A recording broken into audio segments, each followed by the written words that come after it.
Em 2020 chegava o segundo ano de Classroom of the Elite lá no Japão, com direito a trailer e muito hype no mundo global aí de light novels, com muitas coisas como o embate da Sala Branca, quais seriam os próximos passos do diretor de Tsukushi Hiro e outras coisas que no final das contas acabaram de forma trágica. Fala aí galera, aqui quem tá falando é o Mizal do canal AKMMs, trazendo mais um vídeo, e no vídeo de hoje vamos falar um pouquinho a respeito do segundo ano aí de Classroom of the Elite aí, a Class Elite Jiu-Jitsu, como você preferir chamar. E o segundo ano, para muitos, é considerado o pior arco em comparação com o primeiro ano. Embora seja uma comparação meio que injusta pelo fato de que um está finalizado e o outro não, se comparados ao volume 9 do primeiro ano e o volume 9 do segundo ano, do primeiro ao nono, muitas pessoas consideram que o primeiro ano é 1000 vezes superior. Será que isso é verdade? Será que não é? Vamos ver um pouquinho aqui neste vídeo.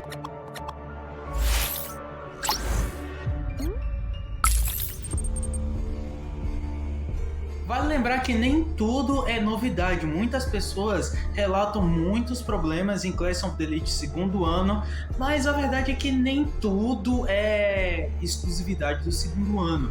Muitas pessoas dizem que ultimamente os volumes do segundo ano têm sido muito monótono, com, por exemplo, Nagumo chegando no Eno Koji querendo bolar alguma aposta, alguma coisa, sei lá, algum plano, aposta, disputa, e no final das contas é tudo acabado devido a algum evento extra, ou como por exemplo o excesso de conversa, onde a Horikita sempre acaba rejeitando, o fato da Ishinose sempre aparecer ali em um momento e sair do nada por conta do Eno Koji, e assim vai, muitos elementos repetidos, mas no entanto isso não é novidade, cara.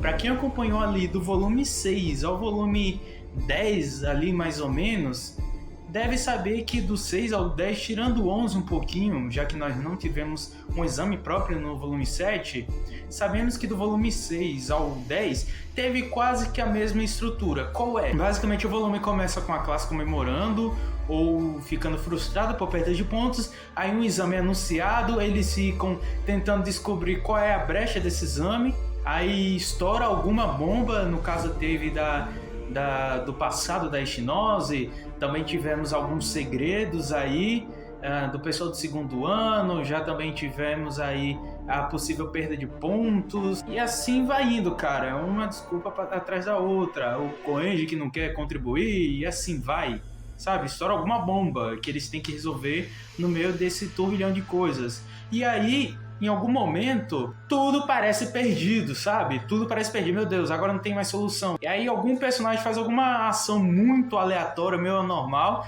e quando chega no final nós descobrimos que é justamente essa ação aleatória que dá a vitória, ou pelo menos ameniza os problemas nos exames. E aí o Ainokoi simplesmente aparece e explica tudinho, principalmente pra Kei.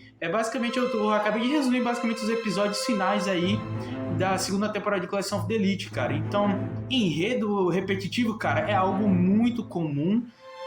Obviamente, com os primeiros volumes do segundo ano, a gente não teve tanto essa repetitividade aí de coisas. Mas a estrutura em si é um pouco bastante semelhante, sabe? Entre alguns volumes, e o segundo ano não escapou dessa, infelizmente. Outra coisa é a Ishinose bipolar. Não, gente, não é agora que a Ishinose do nada tem um pico de tá muito feliz, tá muito triste, tá muito assim, muito aqui, do nada. Obviamente ela ficou meio sumida nos últimos volumes aí, até os dois mais recentes, que é o volume 8 e o volume 9. E antes disso, ela basicamente era muito bipolar. Ou ela aparecia muito feliz, ou aparecia muito triste, ou aparecia muito confusa, ou aparecia muito sabendo de tudo, sabe? Mudava muito a Ishinose, isso não é novidade. Quem viu lá o primeiro ano sabe muito bem. No quarto volume ela aparece o novo Ayano Koji feminino, sabe? Ayano Koji de saia. E de repente você vê que ela é toda emocional, e do nada ela é a pessoa mais forte, ela é a pessoa mais alegre, a pessoa mais triste, a pessoa mais confusa, a pessoa que sabe mais o que vai fazer. Então, cara, isso não é novidade no primeiro ano. Se você pegar ali também do volume 6, mas nesse caso do volume 6 ao volume 9, cara, você vai observar que a Ishinose teve toda essa bipolaridade aí por causa do Rio, hein, de todos os casos. Personagens misteriosos. Quem não se lembra que da Arisu Sakayanagi lá no primeiro ano, onde ela se mostrava ser uma personagem aí que ia vir para acabar com tudo, para acabar com as esperanças da classe, você ficava sempre pensando, meu Deus, do que é que a Arisu é capaz de fazer para finalmente chegar lá no volume 11 e ser do jeito como foi. E a gente teve recentemente isso com a Egami, a gente ficou esperando um embate épico, e quando chegou o momento, não foi dessa vez. Só que ao contrário do Yagami, a Arisu ainda está no colégio e ainda se mantém firme na classe A. Foi isso que faltou. A única diferença do Yagami é que o Yagami foi-se embora e a Arisu não, cara. Mas de resto, a gente também teve aquele hype todo para um grande embate que não foi frustrado de certa forma. No primeiro ano, com a Arisu, foi a interferência do diretor, e no segundo ano também tivemos de certa forma a interferência da Sala Branca, só que retirando o Yagami da jogada. E também, cara, algo que tá pesando é que parece que tá meio chato, é porque a gente tá vendo os mesmos exames que a gente viu no primeiro ano. A gente viu uma sequência de exame esportivo, aí nós tivemos exame de prova, tivemos a mesma repetição do Papo Puff, e cara, tem algumas coisas muito repetidas. Dos volumes novos aí, o que mais foi fora da caixinha foi o festival escolar, sabe? Que esse teve uma baita de uma jogada, principalmente lá no final. Então, tirando isso, cara, tudo parece ter quase que a mesma estrutura.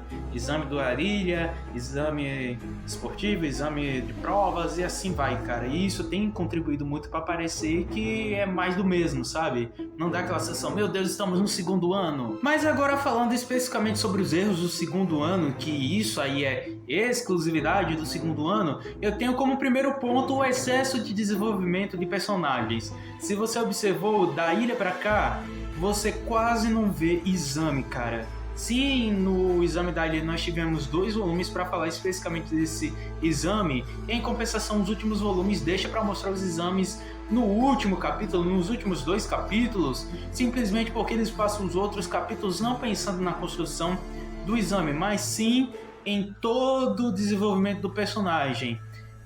Fica salvo aí o Festival Cultural, que por ser novidade, eles realmente focaram no exame, mas ainda assim coube muito desenvolvimento aí do personagem, principalmente por parte da Haruka. Obviamente não da forma como vocês gostaram, mas ainda assim gastou boas páginas aí com a Haruka e todo o rolo ali do exame unânime lá que nós tivemos no volume 16, tá? E justamente falando sobre isso, os exames mais curtos, cara, com muito desenvolvimento, a gente tá tendo muita coisa dramática, às vezes um pouquinho engraçadas, e o momento da adrenalina, o momento da emoção simplesmente sumiu, sabe? Sumiu. Antigamente a gente lia para esperar chegar o momento do exame e a gente ficar vibrando, torcendo, imaginando, meu Deus, o que é que vai acontecer? E agora simplesmente vamos ler conversa, diálogos. Opa, começou o exame. Diálogos. Olha o que tá acontecendo agora. Diálogos. Agora parece que agora eu não penso em algo muito legal. Diálogos. De novo,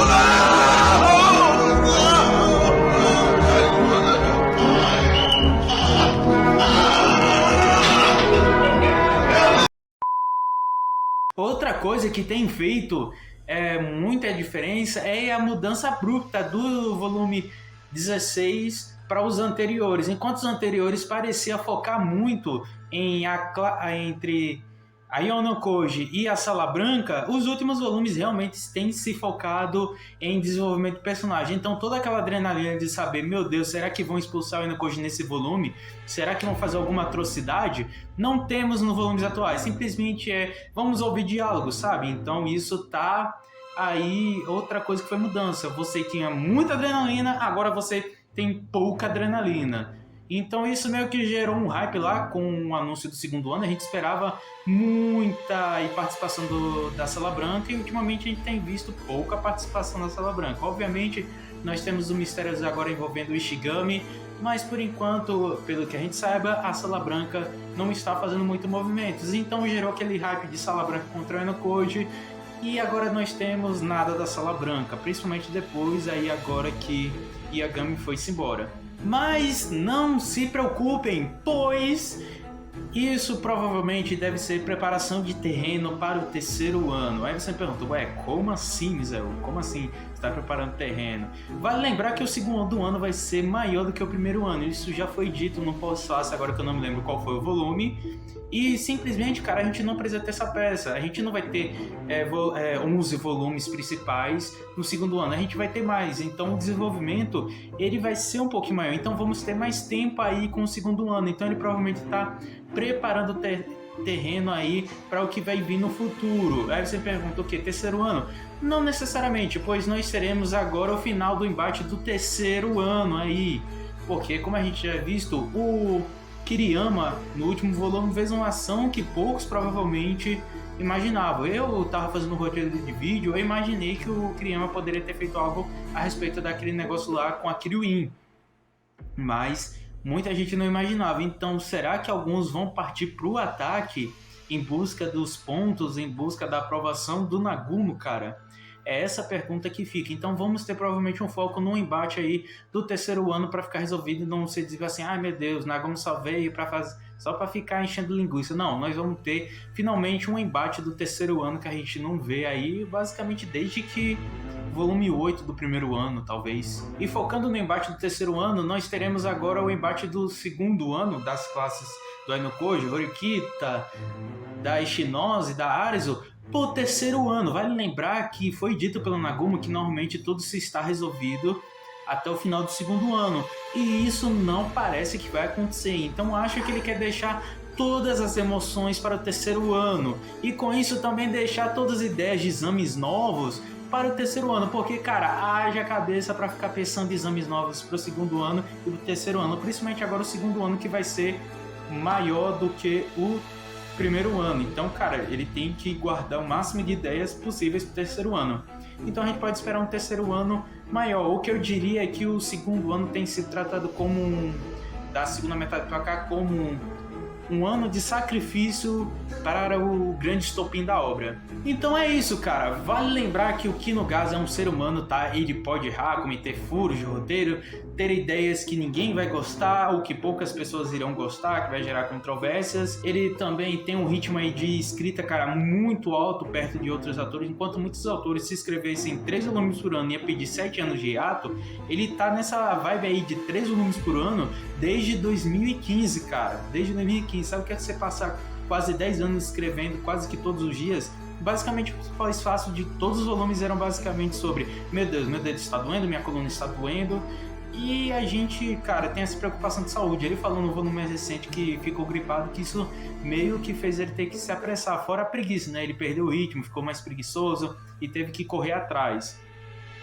Então, fica aí, cara, lembrando que o Kinugasa é um ser humano. Ele não é uma máquina imparável, imbatida, uma besta enjaulada, sabe? E fora que ele também sofre um pouquinho com a pressão do fandom, tá? Ele, embora não tenha participação na internet, até onde a gente sabe, obviamente ele lê comentários do pessoal na internet e sabe que o pessoal tá hypando bastante a obra dele, ele sabe que a obra dele é famosa, então meio que cria aquela minhoquinha na cabeça dele do que ele deve fazer ou não, já que a gente viu o que aconteceu quando o autor desagrada os fãs agora recentemente com Attack on Titan. Muito obrigado por terem assistido a gente até aqui, até agora, tá? Se você curtiu o vídeo, cara, deixa seu like. Se você discorda ou concorda com alguma coisa, cara, deixa aí nos comentários o que é que você concorda, o que é que você discorda. E obviamente divulga aí pros seus amigos pra ver se eles têm a mesma ideia que eu ou se ele bate com a mesma ideia que a de você, tá certo? Então é isso, um abração, fique com Deus, até a próxima e fui!